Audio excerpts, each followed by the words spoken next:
This is on a different level, though, because I have absolutely felt the heartbreak of addiction. I still, even though I've been sober 11 years from alcohol, I still carry the badges of shame and the memories of the degradation and the horror show I sometimes turn my life into and my family's life. So being able to talk about this stuff in a public forum, like I said earlier, helps me very much. And I love the fact that I can use the only real thing I know how to do in this world, which is run my mouth, to hopefully help people. You know, we had Anthony Weiner on last couple weeks ago. So again, being vulnerable and hopefully helping others out in being, you know, one of its first kind to get out and talk about something like that. That's just something people don't want to talk about.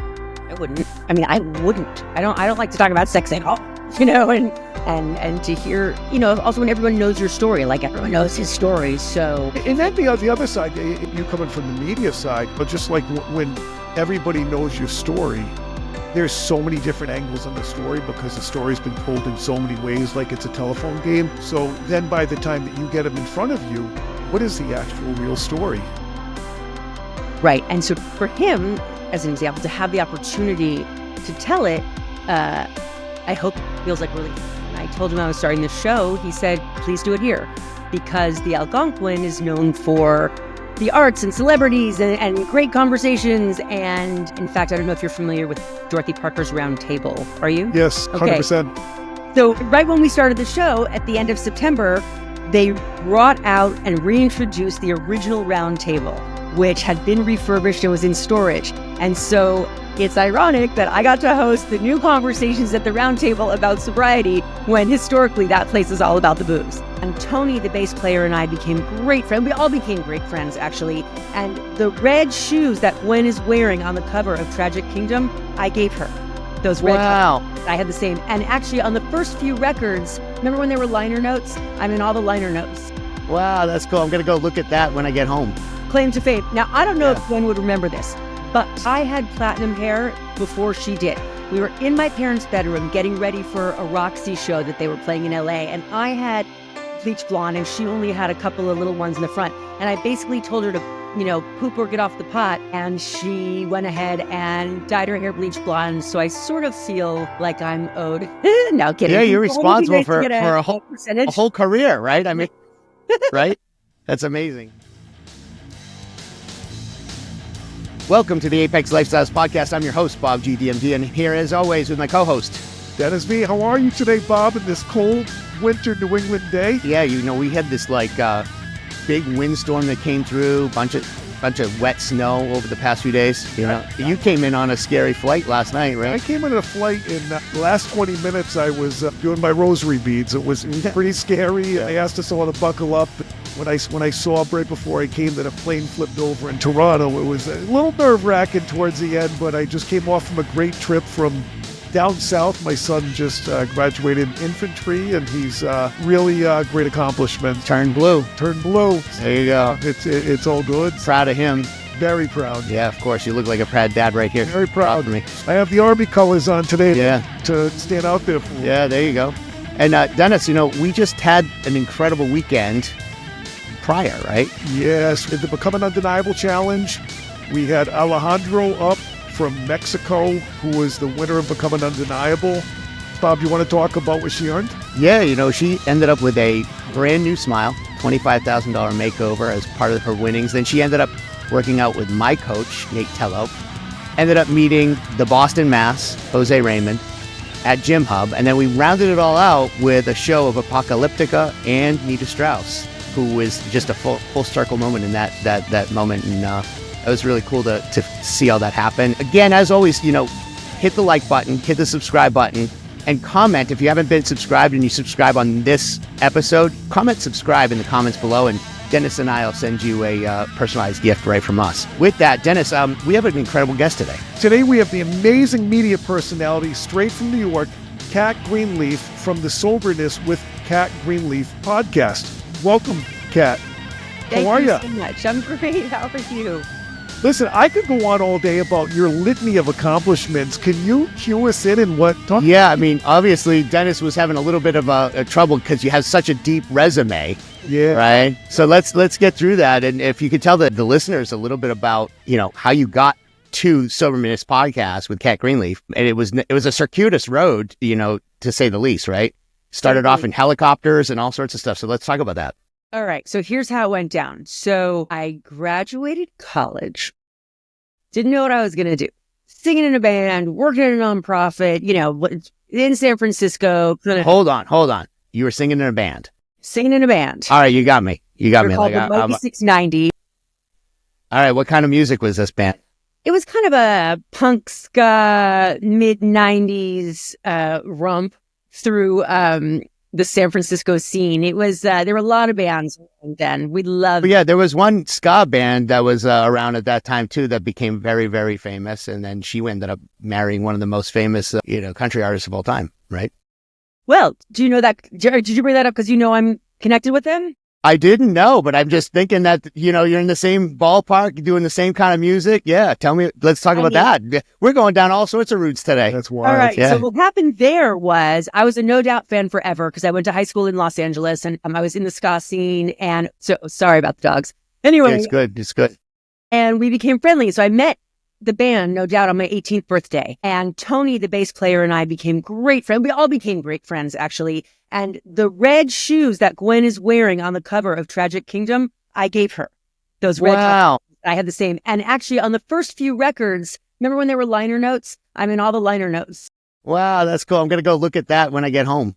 Claim to fame. Now, I don't know if Gwen would remember this, but I had platinum hair before she did. We were in my parents' bedroom getting ready for a Roxy show that they were playing in LA. And I had bleach blonde and she only had a couple of little ones in the front. And I basically told her to, poop or get off the pot. And she went ahead and dyed her hair bleach blonde. So I sort of feel like I'm owed. No kidding. Yeah, you're responsible for a whole career, right? I mean, right? That's amazing. It was Fashion trendsetter right from the start. So, yeah, sorry to derail that, right? But I'm a huge music fan. Like, I actually went to music school before I went to dental school. Yeah. I played in a rock band, had long hair, the whole thing, and then now I have no hair, and I'm a dentist and boring. So, anyway, boring. like we didn't even get through the whole litany of your stuff before we got sidetracked with No Doubt. Sidetracked. Well, No Doubt's a pretty good sidetrack. And anyway, we remain friends today. Tony is still one of my closest friends.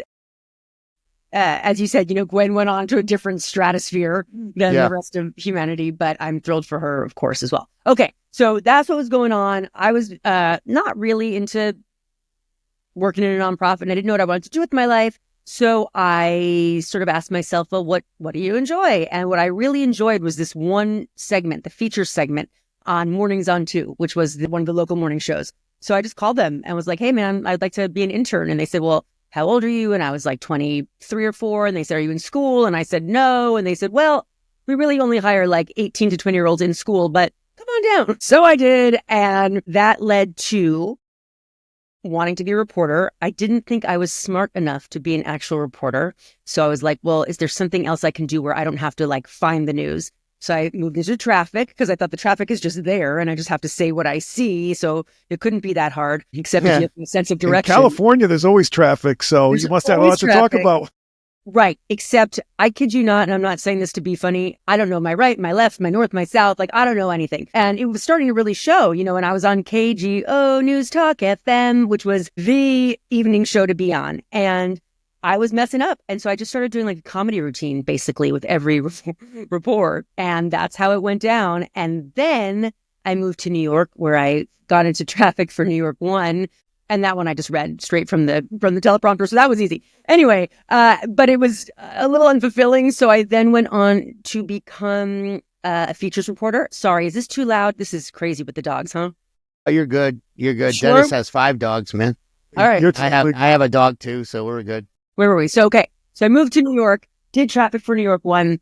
And then let's see what happened after that. Then I wanted to become more of a real reporter. So I trained at LI News Tonight, a little teeny news show out on Long Island, which is no longer in biz. And from there, I went on to Regional News Network, which is now a big Westchester network. And that's where I really cut my teeth. I became a one-man band. I learned to shoot and edit and do everything myself.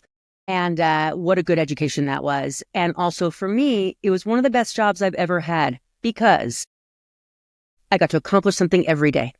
I got to do a story. I was given a story in the morning. I had to chase it down. I had to put it on video. I had to write it. I had to edit it. and air it. And I love to accomplish stuff. So for me, it's funny. It was the most low paying job I ever had. They weren't all that nice to me. It wasn't maybe glamorous, but it really was satisfying. So that was that. And then I moved into features for the New York City station, which was called NYCTV, Channel 25. We're everything New York. That was our tagline. Anyway, and it was everything. You got to go around. We're everything New York. Yeah, I love that one. That was a great job too. And I got to run around this city, basically. That was under Bloomberg, and just report on the coolest stuff. So that was really great, which led to reporting for WNBC Today in New York, where I was a features reporter.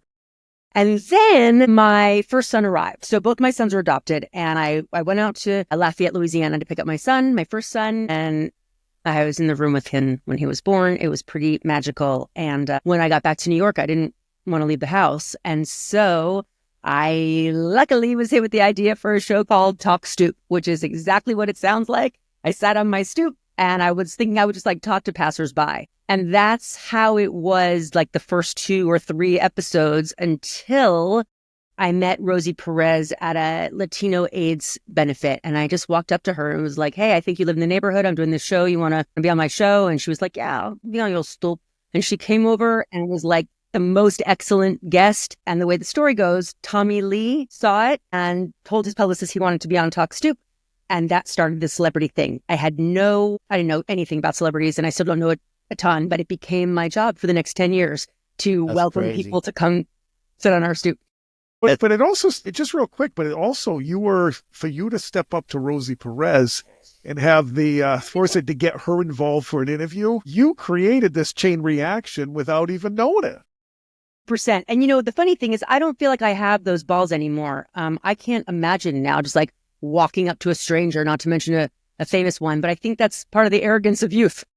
I was on top of the world. I just adopted this dream kid. I had my dream husband. Like, why not go up to a star and tell them what you want them to do for you? And then I did see when I was doing research that you had Coop on there. Sorry? Alice Coop? You had Alice Cooper on there. Did I? Super cool, man. That was listen, there's so many over the years that I just can't get over. Neil deGrasse Tyson as well. Like you had him on there. I mean, this is big stuff on there that I saw doing the research for this. I was very, very impressed with all of that. Thank you. And listen, the cool part for me was just to be able to hang out with some of my legends. Mavis Staples was one that meant so much to me. The Soweto Gospel Choir meant a lot to me. And then there were some really funny ones over the years, like Elliot Spitzer, when he was trying to sort of, like crazy people that I wouldn't have necessarily thought would want to come and hang out on the stoop. But at the time, it was the place to be. Yeah, it seemed like it was a very cool show for sure. Thank you. Yeah, I know it was. It was great. And then that ended, and that, this show is all about falling down and getting up, right? So that was a big downfall for me. I had a really ugly departure with NBC. It was no fun. And it sent me just into, I was already not feeling great. I was not feeling great, had a bad break with NBC. So what ended up happening was, because that show was filmed at my house and the whole, our whole worlds were built around this show. Thank God I was already midway through a deal to move to Coney Island.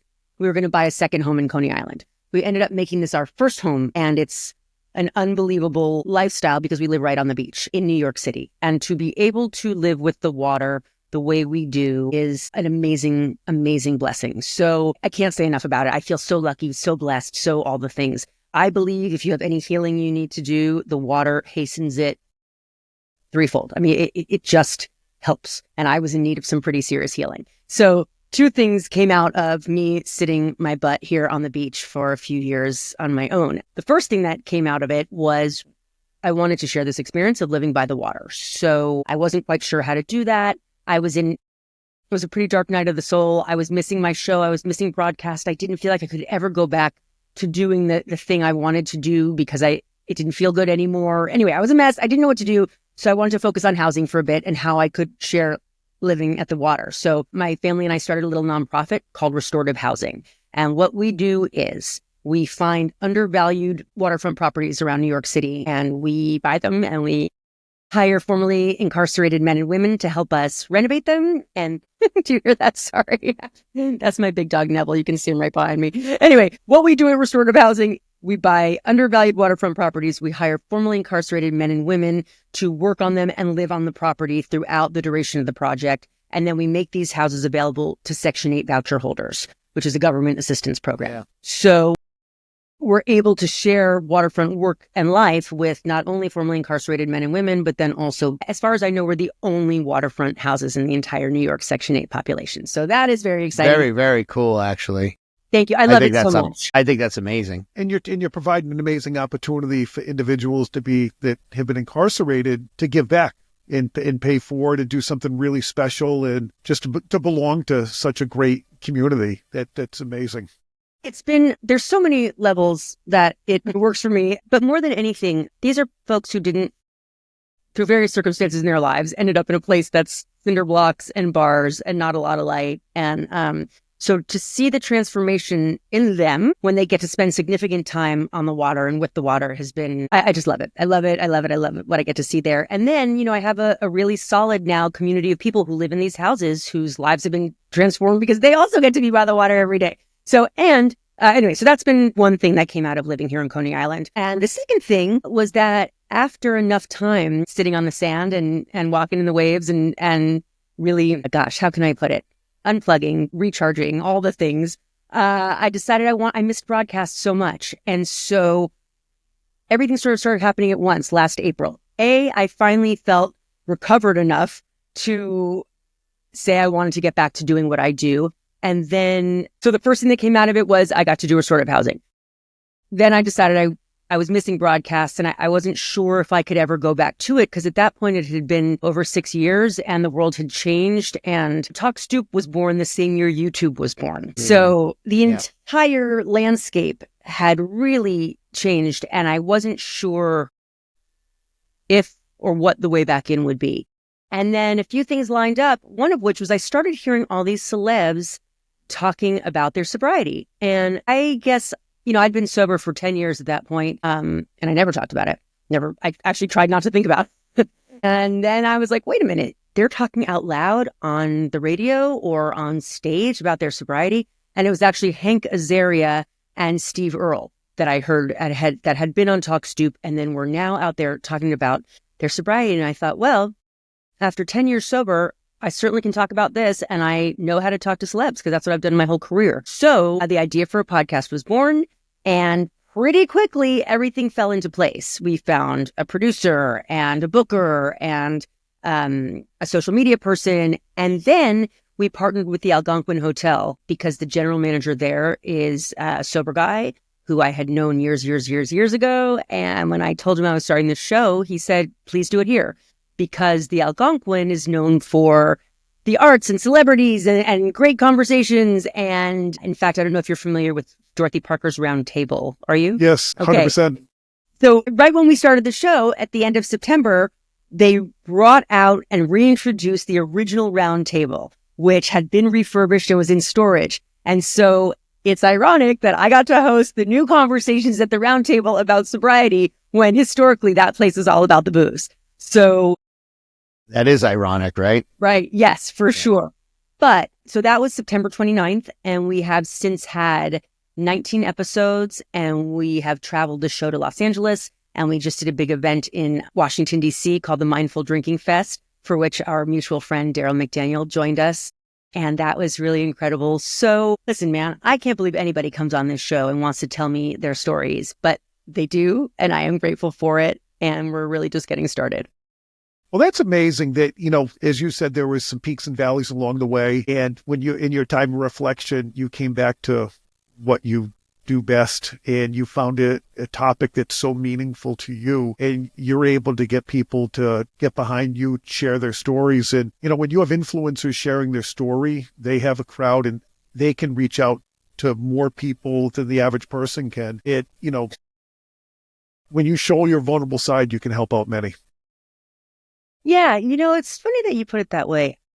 I have often felt being behind the microphone and in front of the camera that it's a bit of armor for me. It's a weird thing. I'm not sure how vulnerable it feels less vulnerable when I'm doing it with the protection of a camera. I've always felt that way, I guess, why I've always liked the work that I do. But I have had to, in fact, open up and tell real stories, which it's interesting because that's not something I do generally in recovery. I'm not a recovery person who goes around talking about their recovery all that often. So this is sort of a funny pairing, but it has helped my own sobriety very much to hear other people's takes and how they do it and what they went through. So I guess we're all helping each other. Let me ask you, because when you're the person that's usually asking the question and doing the interviewing, it's a much different take than when somebody begins to poke and prod at you. Correct. How was it the first time somebody started to poke and prod at you about your sobriety? How did you feel internally? Did you feel like a major guard was up? Yeah. I'll tell you exactly how it felt. It felt like I was lying. It felt like I was lying because, like I said, I'd been sober for 10 years by the time this show started, but also I only started talking to other people in recovery about a year ago. Now I've been sober 11 years. They call it white knuckling it. You're dry drunk. I don't particularly like those terms. I think if you used to drink and now you don't, that's plenty. You don't also have to do all the hard work if you don't want to. I have chosen to now, after 10 years, and try to learn more about, my alcoholism and why I have it and how it's played out in my life. So when people want to talk to me about my sobriety, I will say I felt like I was lying because I'm not even sure I've gotten to step one, which is to really believe that you're powerless. I sort of always feel like nothing's more powerful than me. I could probably just have one drink. It's okay. And I think that's the superpower of the disease. But I'm not sure I've totally embodied my own sobriety, if that makes sense. Yeah, I get that. 100%. My, it's no secret. And it's funny, we talk about the vulnerability part, right? If you look at our channel, we've been viewed well north of 1 million views, right? So 1 million people have seen my mug, which is kind of weird when I talk about it that way. But right now I feel like I'm just in the room with Dennis and you, So it's way simpler. But for me, I have to every single day weigh every single ounce of food that I take in because I cannot trust myself that I can just have one of the brownie or one of the cookies, right? Because that was my way of dealing with unprocessed pain and anxiety and all the things that I was dealing with was to hit myself with dopamine easily. That was, just within hand's reach. And I think it's kind of the same situation. If you really go and study any kind of substance abuse of any kind, it really ends up being that dopamine hit that we're looking for at the end of the day. And it's that cycle of using some exterior thing to calm those feelings, right? Or to deal with those unresolved feelings. So I 100% resonate with all of that, just in a different vehicle, So I just thought that was interesting. As you were saying, being, behind a camera or behind a computer screen is kind of like a veil, right? And when I used to sling my guitar on, an alter ego would come out. It wasn't actually me, right? It was actually my stage persona, which was something that I just kind of created. And what was his name? It was Bobby James, actually, was the name of the, yeah. So it's actually my name. It's actually my name and my middle name. But yeah, it sounded better than my last name, So it was definitely more marketable, So from the late 80s, early 90s, And yes. It's kind of like Tommy Lee, right? For that matter. So it's a much more marketable name, very easy to remember, that kind of thing. Yes, for sure. Yeah. Moving back to Talk Stoop, what are some key lessons that you learned from your time with Talk Stoop? Because you built this, the foundation of this whole thing, and you really propelled this where it was a USA Network, NBC, with 12 million viewers. Yeah. It's in a time when YouTube came out and numbers started to slip in television a little bit because people are scrolling and screening. And talk about that, some lessons. Well, listen, it's a different time. It was a different time in that there wasn't as much to distract yourself, right? We didn't have TVs in our hands. You couldn't just turn. So when people would watch Talk Stoop, you were just watching it. You weren't watching it and also on your screen and also doing something else and also moving around. So people were kind of a captive audience. We also had a big presence in New York City taxis. So there were little screens in the back of taxis that, kicked in probably, at this point, I don't know, 13, 14 years ago. And everybody wanted to be on those. Everyone wanted to watch them because there wasn't yet video to go in your own hand. Yeah. And there was a captive audience in the back of the cab, right? Yes. And at the gas pumps, there were little screens. Yep. And on some subways and on JetBlue Airways, So we had these, you couldn't go anywhere. You were stuck in an airplane seat. You were stuck in the back of a cab. So that's that. Also, we were on very late at night after Saturday Night Live. So people who were watching and just sort of stayed put and kept watching. So I think that's what started us. So is that a lesson to learn? I don't know. Have good timing. That's just something that sort of happens. I did try to own the content from day one as soon as I realized we had something, which I realized from day one, but I couldn't because I was an NBC employee. So if I was to learn a lesson, it's to always own your own content or else. Yeah, you don't have control over it, right? Right. And I also signed a pretty heavy NDA when I left. So I'm not even sure how much I can say, except that, own your content if you can. Gotcha. It's the way to go. Yeah, gotcha. So that's one. Okay. I learned a couple lessons that replay over and over for me. One is a particular day. I mean, we were so like hoopty. I used to have to run up between guests and change my own clothes and get myself together. And, while like the guests were milling around our kitchen. And this one time I was going through probably a big outfit change. And by the time I came down, the actress Eva Longoria had been in the house long enough that by the time I'm coming down the stairs, she welcomed me into my own living room practically. And I saw how comfortable that made her to be the hostess rather than the hosted. So I started staying upstairs much longer and allowing people to inhabit the space, to own the space. I would leave bottles of wine open just in case they needed a little nip before. I wanted people to feel as comfortable as possible. And that way they gave me the best interview that they could because they were relaxed. And we never wanted anyone to feel like they were being interrogated or under pressure. And the Stoop itself was physically an amazing place because you recline. You're already leaned back a little bit by sitting there. And people are, like is it Rosh Hashanah where you lean back? Anyway, people are reclined. People are comfortable. And so that was the first thing I learned is that no matter who you're talking to, and even if you're mad at them, or even if you want to get something really, important or fiery out of them, making them comfortable and welcoming them is the way to go. So that was really a big one that I learned. Gosh, there were so many. Real quick, think about this though, like this conversation right here. You're sitting in the comfortable room at your home, which is very relaxing. You have your dogs bouncing in and out of you, which, we're huge dog fans ourselves. I think that alone helps people feel comfortable in a conversation because you're sitting in your domain. Can I just add something? I feel like I'm in a master class on how to do what we do. Oh, this is, and you're the professor here, Kat. That is like invaluable information. Invaluable. Thank you. I literally feel like we're in a master class, man. Well, Kat, it's just like anything. I've been an educator for college professor, 28 years, educator. Circling back to, I've worked with individuals that are.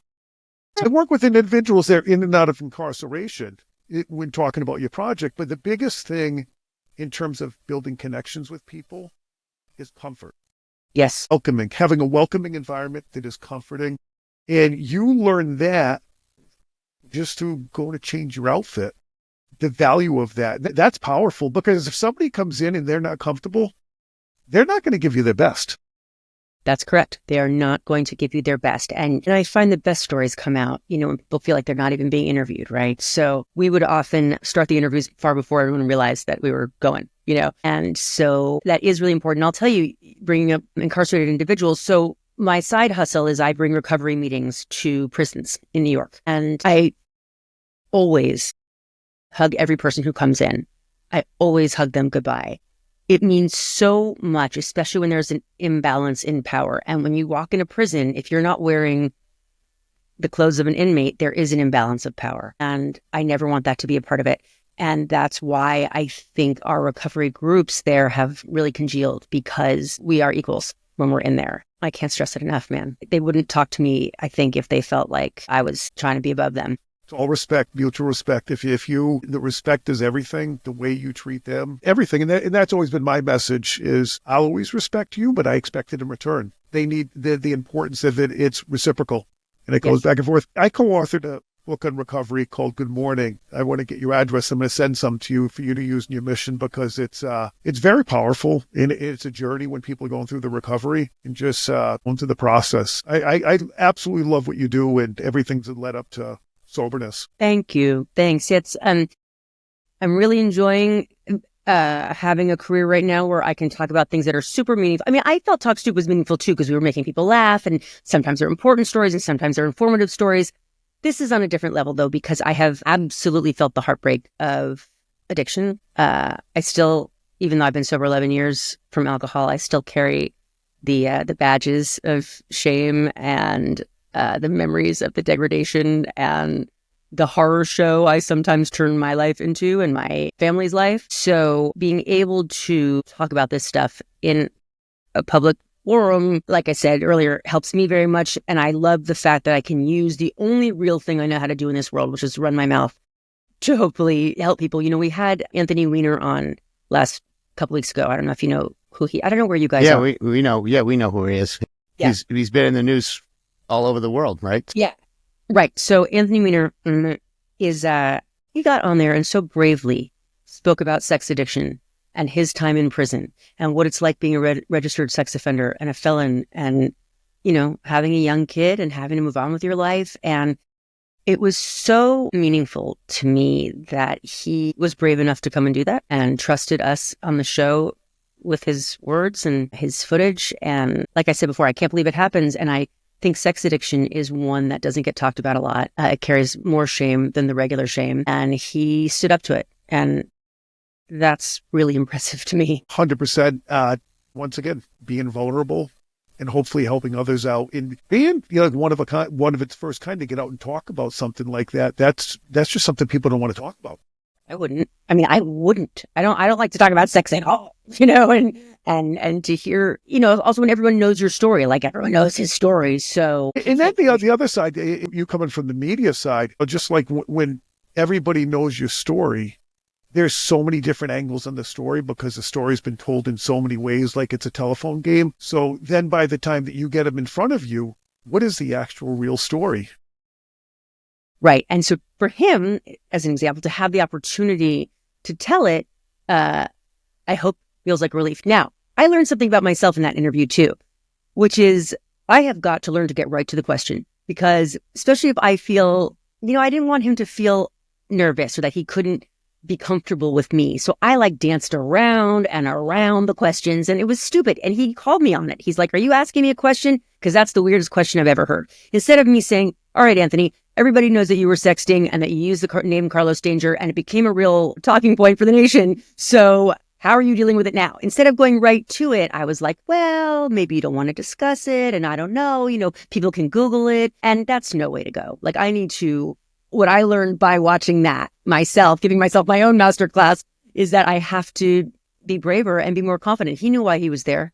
It was no gotcha. You know, he knew why he came on the show to talk about recovery. So I should have had more confidence in myself and my guest and just gone right there. So I'm now, you know, I'm back in the saddle after almost 7 years. So I definitely have some things to brush up on as well. You know, it's funny. You're so comfortable in this role of talking. And just to go back a little bit, talking is very therapeutic. So as you're going through when you have these conversations, it's very therapeutic. Bob and I wrote his book in the last year. And one of the things I explained to him is it's a therapeutic journey when you write a book and you tell it. And I think he found out along the way. 100%. That's a super vulnerable piece of work that we did. At least the first section of it, the first movement of the book is basically how does someone go from, you know, normal everyday person, you know, not necessarily the healthiest in the world, but not morbidly obese, right? How do you go from that to that? And then what was the driving force to have us, you know, change that? So we explore all that in the book. And then what happened? Why did you go from that to that? Oh, it's, you got to read the book, right? No, I'm teasing it. Yeah, I'll tell you, this is just a segue. It's actually right up there. That's the book, Becoming Undeniable. It was just released January 17th of 25. Thank you. And it was a intensive work that Dennis and I put into it. But yeah, I actually ended up throwing myself into provider mode, you know, had a young family, had a now ex-wife, and basically built a practice, built a business, and forgot about myself in the process. Ended up very, very depressed because my life was not necessarily turning out the way I wanted it to. And I was, you know, dealing with those emotions through, you know, through eating and getting that dopamine hit. And that's how it happens. It's just insidious. Little by little, it just creeps up. And, much to my dismay at the time, was the dissolution. The reason for the dissolution of my marriage was I was not showing up in the marriage in the way that I probably should have. And she found, had her needs met elsewhere. So must have been very painful. I'm so sorry. For sure. But, I'm in a much different place now. And in a couple of, 8 weeks out, I'm about to go down to Mohegan Sun and step on a stage half naked in front of, I don't know how many people. So that's like a full circle. Until half naked. Why? What's happening? I'm getting on a bodybuilding stage and doing a bodybuilding show. Oh my gosh. Yeah. Wild. Yeah. It's kind of a strange thing. Why anyone would want to do this, I don't know, but it's really just the cherry on top of the story at the end of the day. So it's got to just see it through from like one extreme to the other. And I'm not anti-Ozempic per se, but I didn't use it. Let's just put it that way. Everyone has their own path. For sure. 100%. So that's, that is actually the crux of why we're doing what we're doing, is to help inspire people to live a life that they choose to live and live their best version of themselves. And along the way, as you're so eloquently stating, is you have those up and downs. Yours, like you talked about with Soberness, you talked about you built this amazing talk Stoop. And as you say, stepped away, not probably the way you wanted, but you've had all these accomplishments. And, when we get hit hard, there's that psychological journey that starts where you question yourself, you question, like you go through everything. And it's interesting when you're doing very well, everybody wants to be around you. They want to celebrate you. But when things fall apart, the phone calls don't come, the texts don't come. There's crickets. And, my guess, and please correct me if I'm wrong, is you really had to work hard to get yourself 7 years later to be the best version of yourself doing what you love the most. Yeah, it's been let's see, the most unpleasant 7 years. However, coupled also with living on the beach, getting to do cool stuff with formerly incarcerated people. I have the most amazing sons and husbands, so I can't say it's all been bad. However, I've always been a professional. I've always been very dedicated to my work. So to suddenly overnight not have that, I don't even have the words to describe how disorienting and how much it makes you question. I didn't know who I was without my work. I used to work 20 hours a day and loved it. So to not have that, and then as you say, you have to start questioning everything. It's not work I've enjoyed doing, but it's interesting. When things started going downhill for me, and it was like 2017 that I was really getting depressed and then losing my job at the end of that year, I kept sort of hearing everywhere I turned, the only way out is through. The only way out is through. And I realized that I was heading into a really long tunnel of having to work through things. So how did I do that? I did that by working with a spiritual teacher. I did that by spending many, many, many hours with myself and looking at patterns and trying to honestly identify my role in the things in my life that weren't working the way I hoped that they would. Not always fun to look at the mirror that way. Never fun. It's kind of like looking into the abyss sometimes. At least that's how it felt for me, right? Yeah. Listen, you know how it felt for me? Did you ever see Defending Your Life with Albert Brooks? No. Did you see it, Dennis? Yeah. Yeah, you saw it, yeah. I watched too much TV. All right, well, this was a movie many years ago with Meryl Streep and Albert Brooks. It's a comedy. He gets hit by a bus and goes up to this middle place, okay? And in this middle place, you can eat whatever you want. Everyone's wearing white. Meryl Streep is there. But they show you these reels of different moments in your life, and you have to defend why you did such a thing. And one of the events that took place for me that was so bizarre sitting out here on the beach is that I started like seeing the cringe reels, I call them. I started reliving all of these moments, big and small, in my life. And they weren't the victories, they were the ugly ones, from things like microaggressions that I might have doled out here and there to really absurd things that I thought were true. So that kind of self-reflection, my friends, is akin to torture of the worst kind. However, pushing through it all, which I had to do. It's not like, I so bravely pushed through it all. It's like the cringe reels just kept playing and I was forced to look at them. But the result has been amazing. I now can sit alone with myself quietly and just enjoy myself. I can now go into meditation and not be worrying about what I'm going to see in there. I'm living much more consciously. Doesn't mean I'm the nicest. I'm still a jerk. I'm still, grumpy. I'm still mad at NBC. I'm still lots of things. But I feel much better off as a human now than I did 7 years ago. And with that wind beneath my wings, as they say, I'm able to apply healing to all different corners of my life. Another example is I've been known to be a yeller, and I don't like it. It's my greatest shame as a parent, and I hate it. And I've been trying for years to cut it out. And then 6 months ago, it occurred to me, I, who loves drinking more than anything, was able to give up alcohol. How do I stay not drinking? I don't take that first drink. So because I'm in this state of mind that I'm in now, I was able to realize, why don't I just apply that to yelling? So what do I do now? I don't take the first yell. I do not yell. And if I don't yell once, then I don't keep yelling. And the result has been a complete sea change in my house. And I don't say this like, isn't this wonderful? I'm a yelling maniac. There's nothing wonderful about it. But what is wonderful is having gone through all of this yelling, as reluctantly as it was, I still went through it. I'm now able to apply the tools that were revealed to me that I did use to any aspect of my life. And, my teacher says something great. She said, the only difference between the life you have and the life you want is discipline. And it is that simple, right? Yeah, it really is. And it's truth, actually. Yes. In all areas of life. It applies everywhere. And being an alcoholic is not a choice. Sobriety is a choice. And I make it every time I don't reach for a drink. I make it every time I don't yell at my son. These are decisions we make on a daily basis, and discipline, sticking to them, is what keeps us on the right side of things. 100%. And I have found that discipline is actually freeing too. Yes. It's like structure too. So I don't have to I make so many decisions every day during my day, the course of my day. I don't have to make a decision to prep my food properly. I don't have to make a decision to wake up at 3:30 and get to the gym and do my stuff. Right. And that it's just because it's been programmed in now, and that discipline has become like a stronger and stronger muscle over the past 8 years for me. And I have people close to me that have gone through becoming sober and going through meetings and all those things and working really hard at it. And we talk about the parallels of what I've gone through and what they've gone through. And they're very, very similar. Yeah, it's truth is truth. You know what I mean?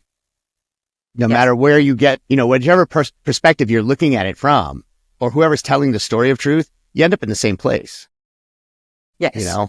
Yes, that is very, very true. And God, aren't you grateful to have kind of cracked that code for yourself? 100%. Yeah, absolutely. And some days I'll actually sit at 3:30 in the morning staring at my shoes and my jacket. And I'm like, yep, I got to go. Sometimes it takes 5 or 10 minutes to make that decision, but it's every single day having to make the decision to do the next right thing for my future self. You guys okay? That's fun.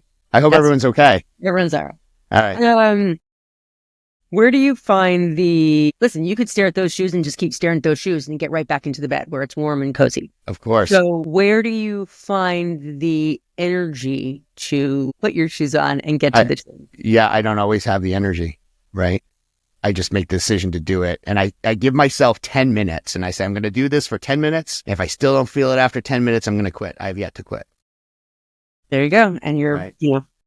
A million pounds later, and you must feel better all the way around. Yeah, right. So the fact is, though, like, I do believe that anyone who has made a change in their life, they've had to have a compelling reason why they wanted to change, right? And that's my why was to never feel the feeling of being rejected from someone that I gave my entire life to ever again, right? So, like, that to me was a rejection on like a core level, right? Of every fiber. Was that? 8 years ago now, 9 years ago. So right? But I'm a completely different person, completely different. And I actually had to have a conversation with this person today over, shared children and taxes and things like this today. Right. And there was absolutely zero. It was just all business, So, and for me, that's, I can't ask for anything better than that. But yeah, I mean, it's kind of freeing in a lot of different ways. Right. It's the best way. I don't know. I mean, being able to be comfortable in my own skin. One of the best things was actually to be able to buckle the belt on a plane. Right. That was one of the best ways, right? No joke. Right. Right. That was, but not only that, being able to buy clothes in a regular store, right? That was pretty cool. Being able to outrun, like I employ a lot of young kids and I can outrun them all without a doubt. And I can keep going and I do the 20-hour days as well. Right. And I can do it in my 50s and not miss a beat, you know? How much do you think of this newfound calm or being okay in our skin comes from age? Because I'm about to be 53 in a little less than a month. And I don't think this level of okayness was available to me as a younger person. I just wasn't maybe as sure the way the world worked as I am now. So I'd like to think that I feel better now because of all this hard work I put into it. But I also wonder if it's just a gift of age. It's really interesting. I had a conversation with someone who is in her 30s today, and she asked me a very similar question. She said, "Are you like this, like you are now when you were in your 30s?" And I said, I really don't know. Like when I look back, I was so mired in everything that I was doing. I was so focused in on that. I don't know that I was aware enough to know. Yeah, I hear you. You know what I mean? See, yeah. I think personally, I think it is, look at everything that we've been through in life, our ups and downs, our peaks and valleys, how we've dealt with things, how we've interacted with situations, gets you to your area of peace. Like you had to go through your journey of building 12 million viewers, then it's not there. Then sobriety, obesity, going through the journey. All my bags of tricks that I deal with to get to that level. Human interactions. I'll tell you, at 21 years old, when I started working at a residential, and I saw everybody yelling at kids, and I remember one of my coaches in sports screaming at me once. And he saw a look in my eyes, and he's like, "You don't like to be yelled at?" I say, "I don't." He said, "Well, too bad." Yeah. And I just say, I just never wanted to be that yeller. And I recognized when I started working with at-risk students, you even raise your voice. You don't know the trauma they've been. You don't know what so I've never been a yeller unless it's a very scary situation. But the thing is I think it takes us years to get to where we want to be. The best, I always ask this question, and I'm going to ask you after this right through here is, what advice would you give to your younger self? And why I ask that question is because you didn't know then what you know now. And if you're talking about the 23, you have almost 30 years of life experience that is, it's just invaluable. So what advice would you give? What do you think of that for an answer? Was that an answer? With my answer before the question. What do you think of that? What was the answer before the? No, that it's is it age, and I would say it's everything put together. It's a culmination of everything you've been through, all your experiences that allow you to be desensitized, I guess, to that. Now that we're synthesizing this, right? It's, I guess, if I were to reiterate what you were saying, Dennis. Intellectually for me, please. All right. If I were to just like reiterate it in a different way, I think it's the culmination and the compounding of all of our experiences over time that desensitizes us to all the little nuance of life that could maybe rock you off kilter if you're not been desensitized to it. Maybe did I say that right? But here's a variable that you throw in. If you don't do the work, you're not going to be at this state. If you didn't do all the work over the years with struggle, with obesity and all the psychological factors that came along with it, sobriety, if you continued to pick it up, if you didn't work on, you're doing this, you would be that same version of yourself, 53. Because there's a lot of people that, hey, I am who I am. Why do I need to change? I'm happy with myself. Well, that is those things as you get older don't get better. They'll just, they get highlighted a lot more if you don't do the work. I just think the only way to get better is if you do the work. I mean, that's why it's on the back of our shirts. Yeah. Actually, it's right here, actually. Do the work? Yeah, right there. I love it. Yeah, I mean, you're making a great point. You do, and there's no the work, right? Everyone's the work is different. Of course it is. I have so much the work to keep doing. Yeah, I think we all do, right? We're never done. You're in this, here's the beauty of life. I've been a special educator for years. And what I always say to everybody, they're like, well, what's different? I said, first of all, we're all different. We're all unique. And what's important about that is your way might be different than mine, but that's what makes the world special, is that we all, we act different. We have our all unique interests and differences and approaches to becoming the best version of ourselves. So it's not just like that one answer, like, is it age? Oh my God, I think we could have 2 episodes in this, because there's a lot when you have somebody's experiences, the things that they've dealt with, the obstacle, like I didn't have the obstacle that you dealt with. I haven't dealt with. So if you put that in, I mean, it's just, there's so much to it. Yes, 100%. And it's interesting. You guys are making me think of something in a slightly different way. So many people in recovery talk about how grateful they are for the things that brought them there, whether it was addiction to food or addiction to booze or whatever it is. I have long felt not grateful, but bummed that this is the thing that I've had to deal with all these years. When you just said, well, if you don't do the work, you're going to end up 53 in the exact same way you were at 23, that sounds horrifying. The way you put that made me see that, yes, we can be grateful for these unfortunate places we found ourselves. And we should be grateful because we really do the best learning in adversity, right? When things are great, you don't really reflect on it as much. When you're served up a divorce or a job loss or whatever, then you get to work. So I guess you're changing something for me today. I appreciate that.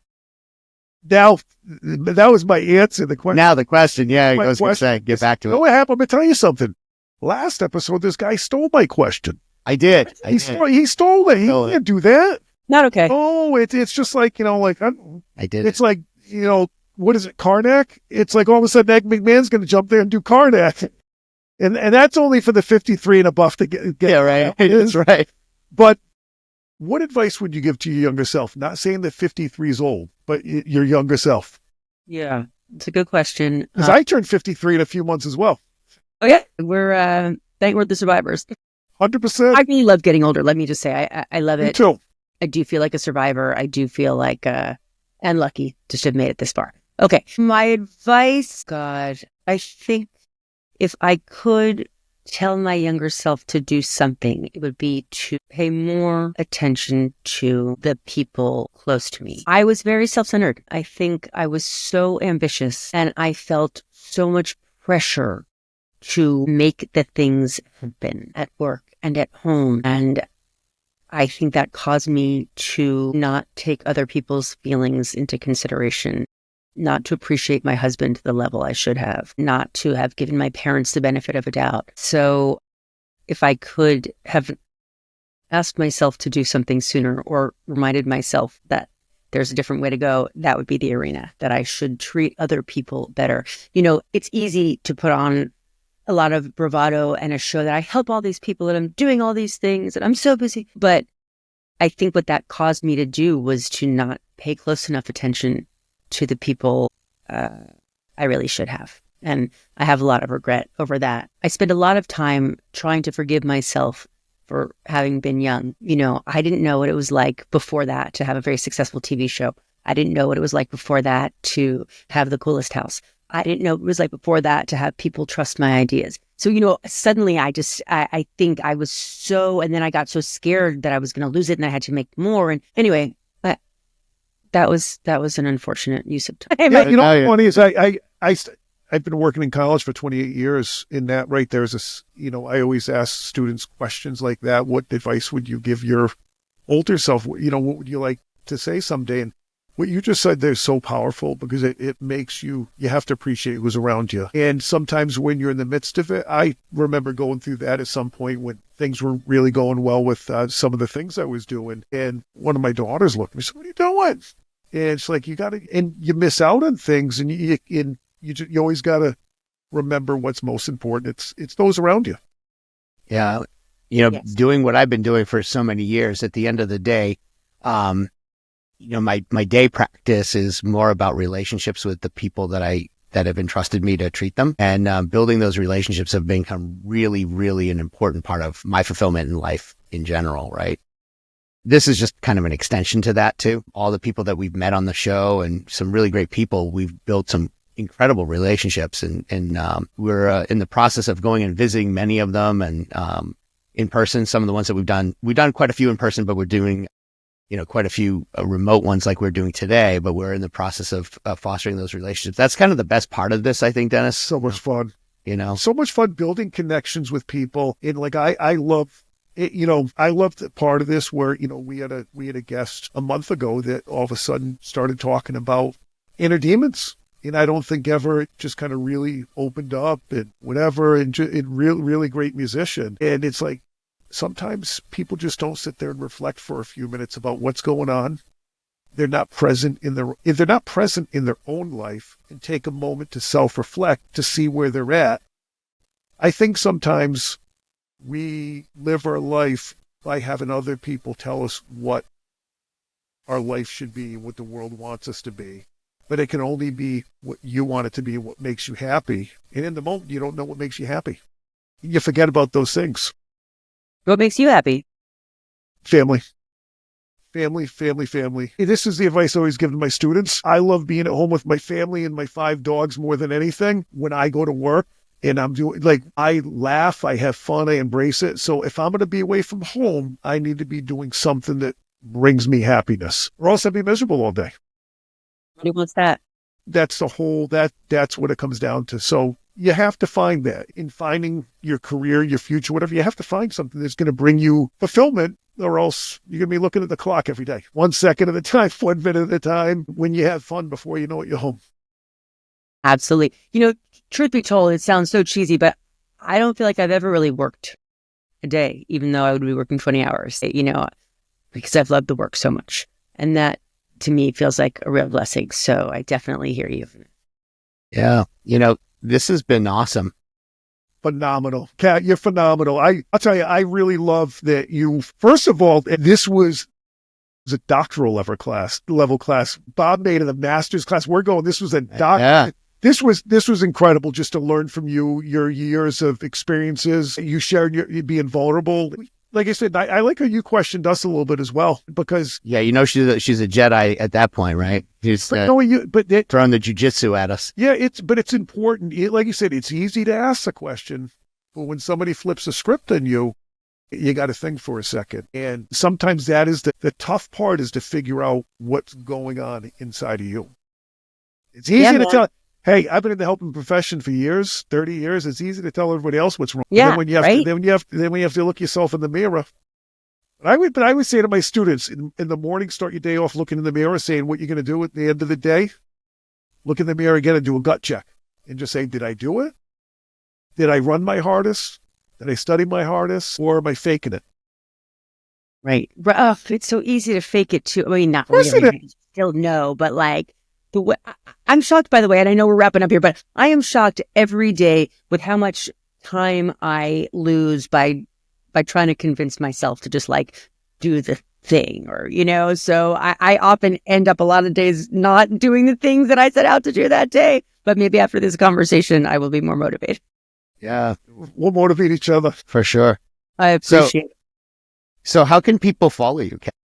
I believe we are all over the socials at Soberness Podcast, and our website is soberness.com. And as you guys just said, I'm really hoping people go to the YouTube channel and subscribe. We're just building, like I said, we're brand new, but the caliber of guests that we've had and the quality of conversations has been really gratifying and entertaining. So Please follow us, like us, subscribe, do the things, and I really do appreciate it. Yeah, and hit the notification bell when you do that, so when Kat uploads a new video, you're right there with it. I'm a subscriber. I've gone through all your stuff, and what an amazing job you guys do over there. And the caliber of guests is just second to none. I mean, you really have a stable of incredible guests. I'm impressed by everything you do. I'm super impressed with our conversation today. You are a compelling guest. It's been a great, great conversation. I wish it could go longer, but the kids don't have the same attention span that they once did. So we like to keep it around an hour-ish, right? Otherwise, maybe we'll have to do a cat round 2. Well, I'd love to come back, but it's interesting. You guys keep it an hour. I've been keeping mine at a half hour. See, you're even shorter than us. Yeah. What do you find an hour is like? I don't know. I guess, yeah. I've been. It depends on the video. Yeah. Yeah, it depends on the video, and it depends on how you lay out the clips, right? And keep the attention span of the youngsters that are on there, Listen, when DMC's at an hour and 20 minutes and Eric's motioned to him outside the door that it's time to go, and you try to cut him off, you keep all hour and 20 minutes in that he gave you, which is just gold. You know what? Just since we're all being open, how about Bob? You one-upping? He one-upped all of us in here with that private research he did on Gwen. I didn't do any of that. Was that unbelievable? He pulled it out of it. That was, I'm sitting here. I was on my phone looking at the group. I'm like, that Gwen? Yeah, the thing is, that was crazy. So you're the hip hop guy, right? And then, I'm the, that was, so like for me, and then of course, I had a huge Gwen Stefani crush way back in the day. As soon as you start talking ska and California and the platinum and the whole thing, I'm like, all right, I know where we're going on this. But Kat, 10 minutes after you guys finished and I figured out the Gwen he was talking about, it was too late to even bring it up. Yeah. She's crushable. I think even still, she's an adorable human. Yeah, for sure. For sure. No Doubt was a great band, and, still listen to them on my playlist rotation, and it's cool. Awesome. Yeah, but I'm kind of stuck back then. Same. For me, it's 90s hip hop. If it's not 90s hip hop, I'm sort of not. Same here. Yeah, right. I'm a major hip hop head, so 80s, 90s. Yeah. Now, last question for you guys. Besides DMC, which we've already covered, who's been your favorite musical guest? I think it's probably different for each of us, right? DMC, definitely. Yeah. He, you talk about, first of all, is a human being. He's just a tremendous human being in the mess. You talk about the vulnerability. But I remember in 1984, my mother, we grew up in Motown, and my mother went to Caldors. At the time, there was a Caldors. Caldor! Yes, right? Once again, those of you that aren't in the 50s, you have no idea what we're talking. No clue. But I remember her coming out, and she brought me the tape, the Run DMC, and she said, hey, listen, I think this is the new Motown. So to me, to circle back, having conversations, like you cannot, and that's my arena. So that DMC, just phenomenal. That's yours. But we've hit a ton of genres, and it's just a ton of them. Yeah, we even had Raja Jay. He was in the movie One Love. He played Claudia Moop. Yeah. And reggae artist. He does reggae, and he was on with tour with Jean Paul. So we've hit there. We've hit a bunch of hard rock and metal artists from Sweden. And Swedish group. Yeah, we got some fans over in Sweden now, so that's pretty cool. That's pretty fun. I would say, man, I think I like Bella. That's probably one of my favorite, Bella Perron from the band Plush. She's a guitar player. She's just a young kid, and she was just sprightly and bright-eyed and really excited to talk about, and we geeked out on guitars for a while during the show. And just to see them, they were, at the time, they had a single that was charting on iHeartRadio, and so that was kind of fun to see the sparkle in her eye with that. She just got off a tour with Disturbed. So they were, doing all these summer festivals. It was just kind of fun to kind of live vicariously through her eyes again from when I was younger doing kind of similar things, So I think that's cool. Probably, but I can't really pick a favorite because I like them all, How about you in your vast experience in interviews? Who's been your favorite or the one? First of all, do you get starstruck? And is there one that you're like, damn, this is the one? You're asking a great question. I don't get starstruck, but William Shatner, hands down, one of TJ Hooker. I mean, I had him on 2 or 3 times. He was so freaking funny, and also Henry Winkler. I mean, these guys, man. So funny. Don't skip a beat. They go right to it and lively and smart. And I really, I love a smart interviewee more than anything. I didn't realize till recently that Henry Winkler was a Yale student and from Yale School of Acting. When you see the depth of the things that he's done, it shows you that, I mean, he'll become the Fonz without, I mean, That's right. Yeah. He didn't luck it to that part. But he's still going. He's amazing. He's amazing. And Yeah, caring. so we call hashtag goals, right? Yeah, absolutely. Henry Winkler, Henry Winkler shot in the eye. That's big time. He'll talk to you guys about, he overcame dyslexia to have all the success he's had. So I'm sure he would share that with you. Oh, that'd be amazing. I'm actually teaching a class right now in dyslexia. Well, college class. Unbelievable. Yeah, that's great. Yeah, Shatner for sure. I would interview him every day. And the closest I came to being starstruck, we're all sitting here talking about how old we are. Lou Grant. Oh, yeah. Ed Asner was of all the people, I got starstruck by that guy. Yeah. Mine's Magic Johnson. Yeah. I met Magic Johnson. I went to an autograph signing. He didn't show up. So they sent me a pass to actually meet him. Wow. And the wife was working that day, and she's like, my kids were like 2, 1, and 6 months. And she said, "Oh, I'm sorry you're not going to be able to go today. I got to work." And I said, "That's okay." She left the house, and it's a day where cell phones weren't even really used. I shot out of that house like a cannon with the kids. And we sat there with Magic Bojan the whole day, and they took pictures with him. And just Magic Johnson was like, just him walking in the room. And you talk about somebody that has such a presence in what he did for AIDS.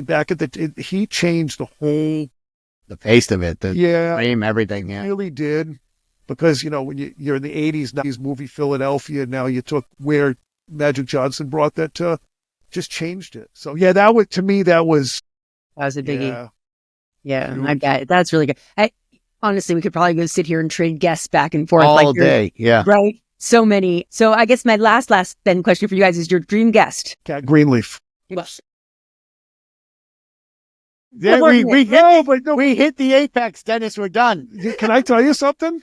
For me, mine right now might be Henry Winkler, based on that. Yeah. Because I have spent 30 years in education, special education in college, that I did not know that. And I've talked about individuals with dyslexia, and that I never knew. And one of my favorite actors of all time. Oh, well, and he's written a whole series of books. Hank, Hank, it's about a kid who's got dyslexia. And so it'd be great for you to hit him up. I appreciate that. Thank you. Henry Winkler's the first one who taught me about podcasts. He was on Talk Stoop for like the second or third time. And I said, "Hey, I heard you on this crazy thing." And he said, I said, I'm bummed. Like, you had them over to your house? And like, what do you mean? You've never invited me? And he's like, "Kat, it was so easy. I didn't do anything. They just showed up and they did it. And it took no time from me." And that's actually the first time I even thought about podcasts was him, because it's a heavy lift to make people come over to your place and do hair and makeup and blah, blah, blah. And he just said, they just rolled in with a microphone, set it up and rolled out. So I actually owe him a debt of gratitude as well. That's so cool. I don't know, man. There's so many of them. I don't know. Probably Arnold. Probably be Arnold. I mean, the guy's the GOAT, right? I mean, what's that? No, not yet. Not yet. Should probably try, right? But he's the governor. I mean, he's like, he's a busy guy, right? Kat, can I tell you, I like the look in your eyes, like, go get it. Go get it, yeah. Right? But I think Arnold would probably be my top guest. Arnold and yeah, right. Do the Arnold and Fonzie. We should have them at the same time. Yeah, right. Just Ralph Morita's just not around anymore. Yeah, right. The belt. I love this, you guys. I want to. I will definitely tune into that episode when you have Arnold and Henry Winkler together at the same time, right? That'd be amazing. But Dennis, man, what an episode! Amazing, Kat. Thank you so much for your time and your busy schedule. We're blessed to have you, and we're gonna have to do this again. For sure. Thank you guys so much. This is really fun. I appreciate you. Yeah, we need Kat round 2, right? And Dennis, you know what? It's go time. Go time, man.